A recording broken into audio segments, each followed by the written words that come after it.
Welcome and thanks for joining us for Two Steps Forward, our daily Bible study. I'm James, this is Aid. We're up to 2 Samuel 7 and 8 today. It's episode number 233, but we're going to do that thing where we push two chapters of the Bible together because some of these chapters sort of fit together and some of them don't have three things I think probably are worth an in-depth discussion about.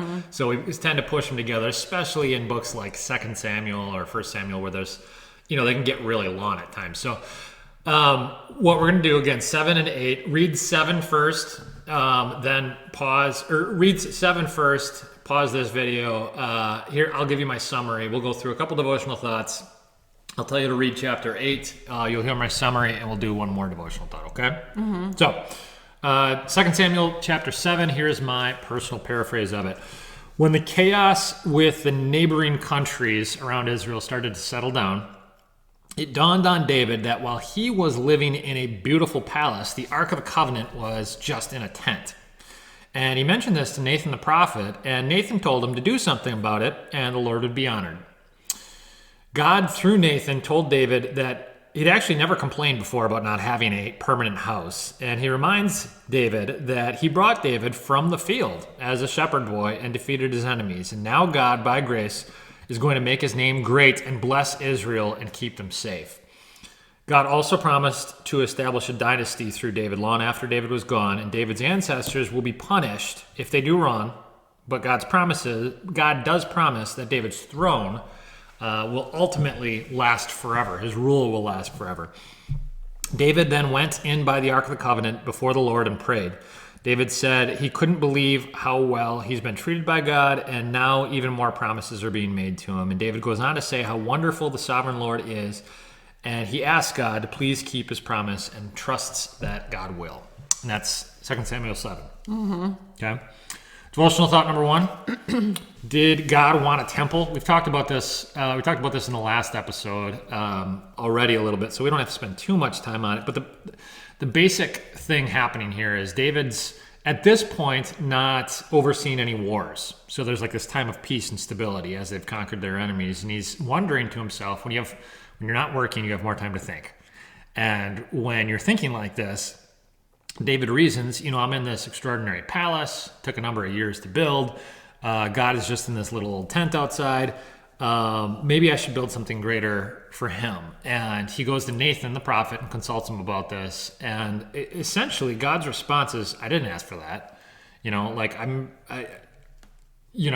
didn't say that you couldn't have a palace, but I did tell you that you're, essentially strangers in this world. Heaven is your home. I did warn you about kings who take too many wives and accumulate too much wealth. And that's not my style. I'm not asking for this, whatever. He had given very specific instructions about the ark and the tabernacle, but that very clearly wasn't designed to be a permanent dwelling. So God's kind of emphasis here is, I want you to remember you're primarily not a king for Israel, but a shepherd for Israel, which is a different aim. It's not primarily to conquer. It's not primarily to rule. It's primarily to oversee the welfare of the people, which isn't done by palaces and temples and stuff like that. So the Lord he allows a temple. He also eventually allows it to be overthrown, which I also think is kind of interesting. Multiple times the Israelites will build temple in Jerusalem, and God says, no, that's fine. My presence, I don't even want to live here, kind of thing. I feel like the first part of that was a dig on me. On you? Yes. How so? When you don't go to work, you have a lot of time to think about things. Okay. So I haven't been to work in 6 weeks. I will maintain that it's true, but it wasn't an intentional. No, I'm starting my new job Monday in 2 days. So the culmination of all this. It'll be healthy for everyone. Yeah. What's funny is just today I was saying to you, you're always here. Yeah. In my space always. And then I was thinking, but I'm the one that hasn't left home in 6 weeks. So. Yeah. Which, admittedly, I do work a decent amount from home, but it's particularly noticeable when both of us are here a decent amount. So when I was reading this, I thought, first of all, remember when God used to talk to David? So when did God stop talking to David and now he has to speak through Nathan? And then I'm like, where did Nathan come from? And then I couldn't exactly remember, honestly, who Samuel was, but I did a little bit of like reading in the notes. The namesake of the book. Yes. Yeah. Okay. So yes, Samuel was like the last prophet. Yeah, and Samuel has an interesting role in that he's actually the bridge from like the judges. Yeah. The That's last what it judge. was. Yeah. Between the judges and the kings. Yeah. Yes. So he was the prophet, but then there was no prophet, and that's why God talked to David, because there was no prophet to speak through. No, there were prophets, and Samuel seems to have overseen something probably of a school of prophets. Oh. Which is typically the case in Israel. But yeah, there are different ways that God communicates to specific individuals. So like he can talk to David through a prophet. He seemingly at times talks to David like directly, immediately. There's times where David consults God using what's called the Urim and Thummim, which is the lots to cast on the ephod of the high priest. So there's different ways, and the Bible doesn't always tell us which way he does it. So Okay. So now our friend Nathan is in the picture. yeah. Yes, very clearly there are some things that David doesn't seemingly have the same kind of, and this is, by the way, this is something that happens throughout Scripture. We see God doing less of the, I'm going to speak to a certain patriarch immediately, and more, I'm going to work immediately through other human beings. That's very much the case. That's completely the case in the New Testament. I'm going to speak through my word, and I'm going to minister to my people through my people. But it's already moving in that direction the more he raises up prophets and priests. And he used to have Jonathan to kind of do that for him. Correct. He also had a believing community that helped him too, and God could nudge him that way. You know. Number 2. All right, devotional thought number 2, the Davidic Covenant. So we don't. It's a word. It's such a Bible word that modern people just don't use. I think we have contracts and we have promises, but they're both kind of different things. I think it's worth reiterating because when we think of covenant, probably the first thing we think of is with Abraham in the Old Testament, or maybe we think of Old Testament, New Testament covenants, or maybe we think of what happens under Moses.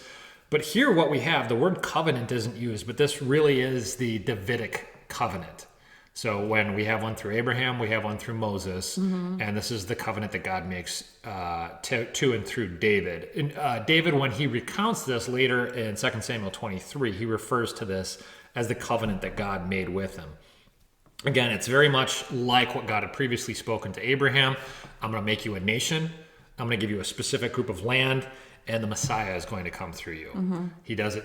That's what God said to Abraham in more words. That's essentially what he's saying here to David as well, in an even clearer picture, which is another thing about God's prophecy, is it keeps getting clearer as time goes on. He promised rest for his people through David. He promised that the throne of David, so the throne of David, in a sense, technically does get overthrown. 586 BC, Zedekiah was the last in the line of David to sit on the throne in Israel, per se.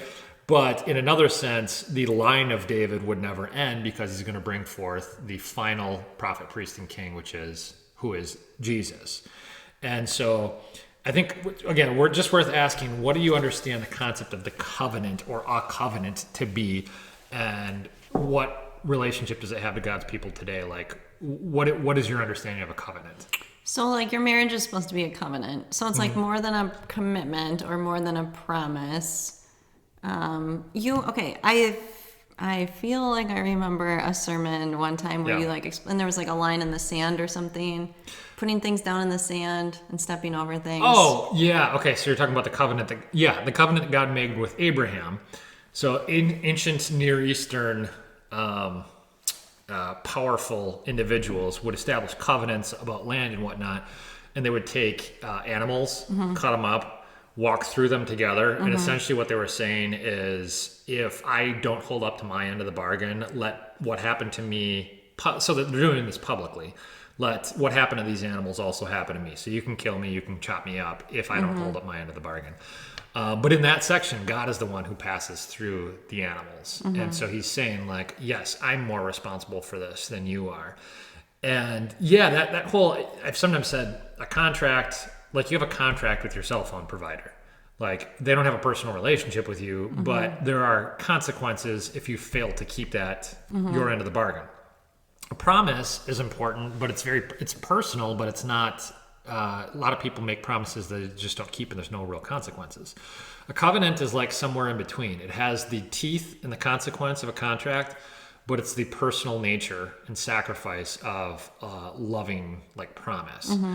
And so the covenant that God makes, again, Old Testament, we look at it as two-sided, which is like, you scratch my back, I'll scratch yours. I'll make you my people and bless you as my people if you just submit to me and keep my commandments.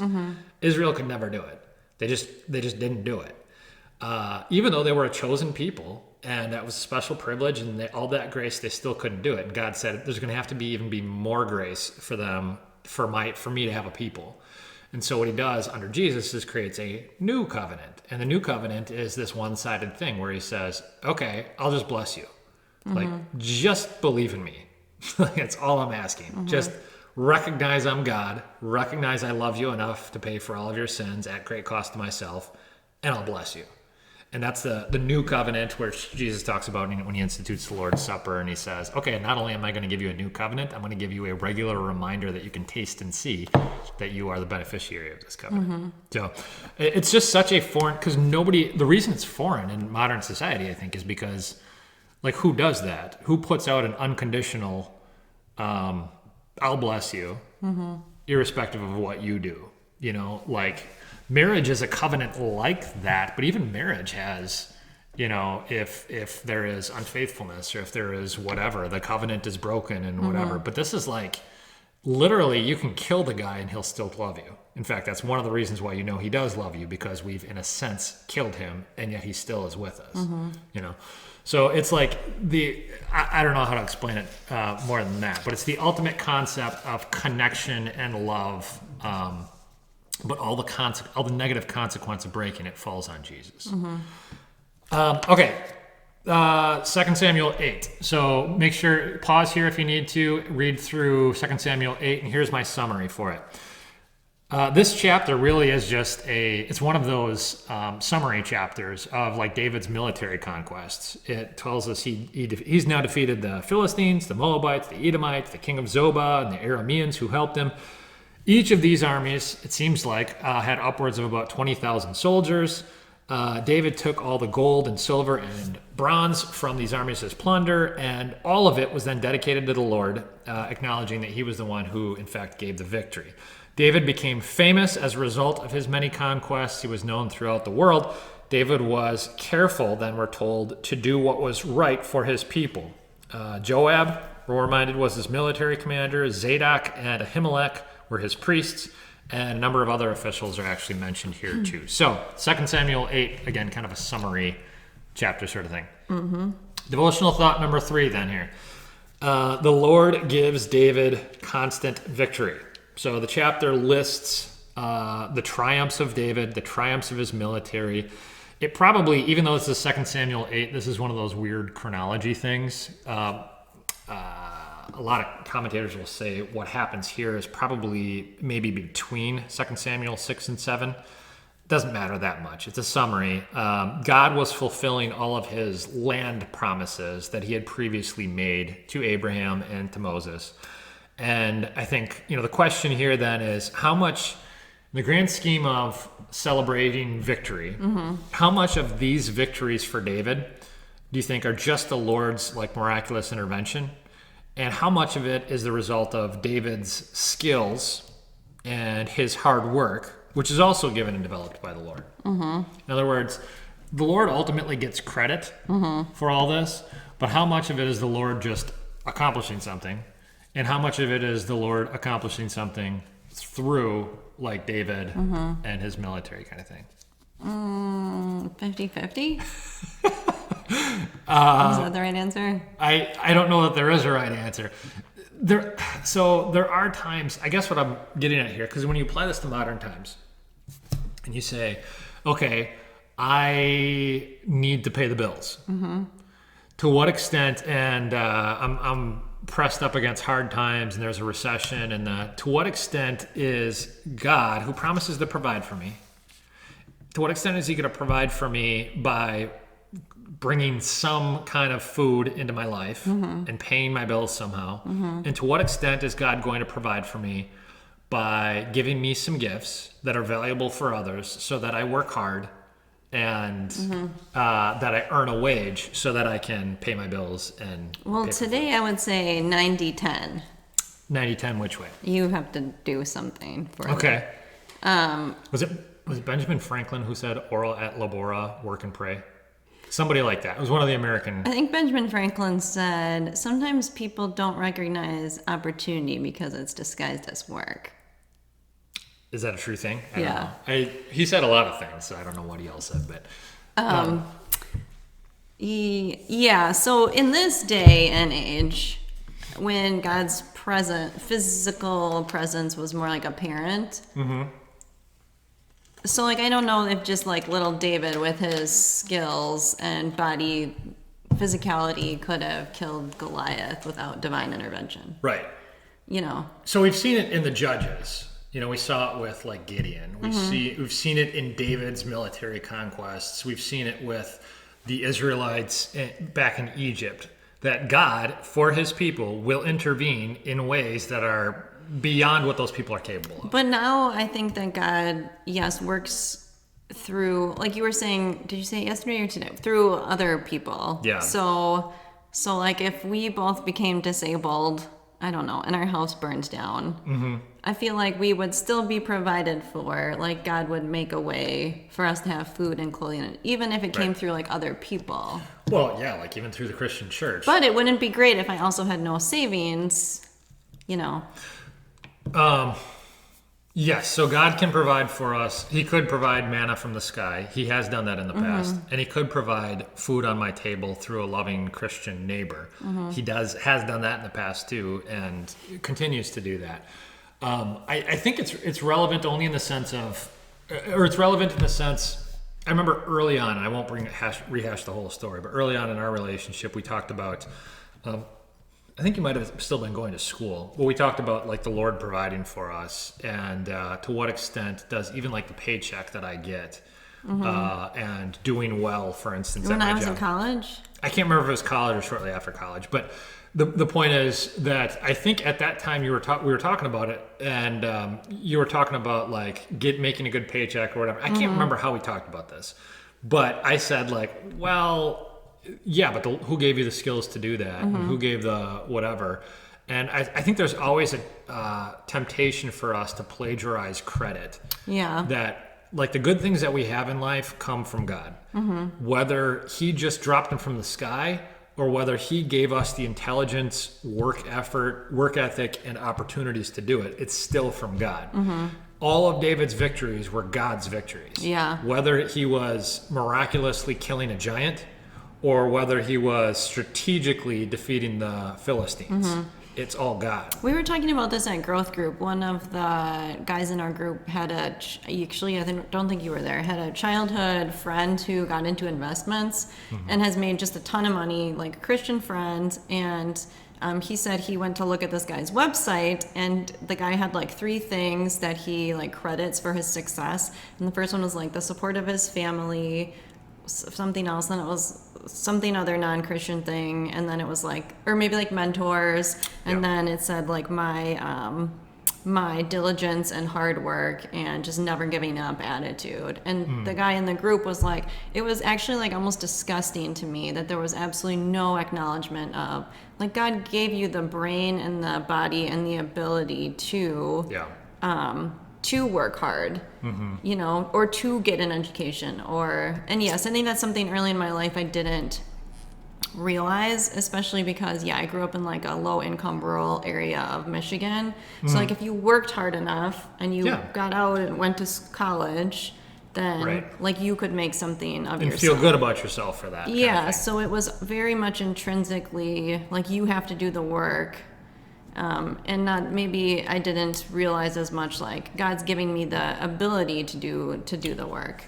Yeah, every good and perfect gift comes down from the Father of the heavenly lights. Every good thing that we have is God's doing. Even when we work hard, even when we do well in a specific area that we're gifted in, again, it's who gave you the work ethic, who gave you the gifts, who gave you the opportunity. That's still God's doing, because not everybody has that same talent or opportunity. Well, I remember my brother, so he kind of grew up the same way. Like, it's all about his, I would say when I was little, my parents were low income. When he was little, 10 years later, I'd say they were middle class. But he still kind of grew up with that, like, you have to get out of this small town, go to college, work hard. And I remember him posting I think it was a video of an exercise he had to do in college, and it was like so he went to college in Detroit, so it's a more diverse population. And everyone had to like stand on a starting line. Oh yeah, you remember this? And then it was like, if you are like white, take one step back. If you have 2-parent household, take one step back. And or maybe it's the other way around. Yeah. Sorry. Okay. Yes. So can you explain it? I think, yeah, it's basically showing that we're not the American we don't all dream. Start at the same The place. American dream or ideology is that you're just the product of your choices, but the reality is there's predisposed genetic and nurture factors that cause people to be, when you come out of the womb, you're starting at different places. Your health might not be the same. Your home environment for learning might not be the same, and whatever. And we're starting in different places. So, like, when you take credit for being in the lead in that race, in the race of life, when you start taking credit, and you notice anytime anybody ever wins a championship, they always talk about their work ethic. And it's like, nobody's saying that you didn't work hard. What you're failing to say is that there's factors other than hard work that led to that success. And so, like, is David being faithful in his victories here? Yes. And when people experience success in life, is there often faithful hard work? Yes. But that is one of many factors, and even that factor is probably programmed by God. Maybe your parents taught you that work ethic. Maybe God has given you some kind of energy, not to mention you don't have a disability or anything like that. So you have this ability to work that hard. But the point being, we always want to take credit. We're so selfish and so proud that we always want to plagiarize credit from God. And David, when he's right, when he's healthy, when you read through his Psalms, he's very overt about every good thing actually comes from God. I am corrupted, broken, hurting, sinful from conception, but God is always bringing forth good things in my life. So, all right. Anything else on 2 Samuel 7 and 8? All right. Would you like to lead us out with a prayer? Sure. Lord, thank you for this time that we can spend together in your word and studying with other people. It's so easy to take credit for our own hard work and accomplishments, and in fact, out in the world, that's what it's encouraged to do. Like, you don't ever downplay your successes or make yourself seem less than what you're actually worth.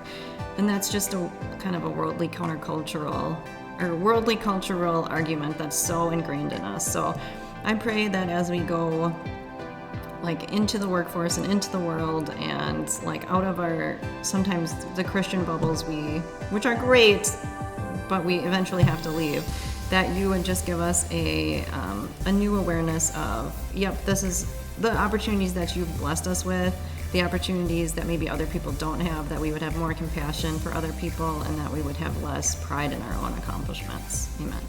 Amen. Thank you, and thanks for studying with us today. We will see you next time for 2 Samuel chapter 9.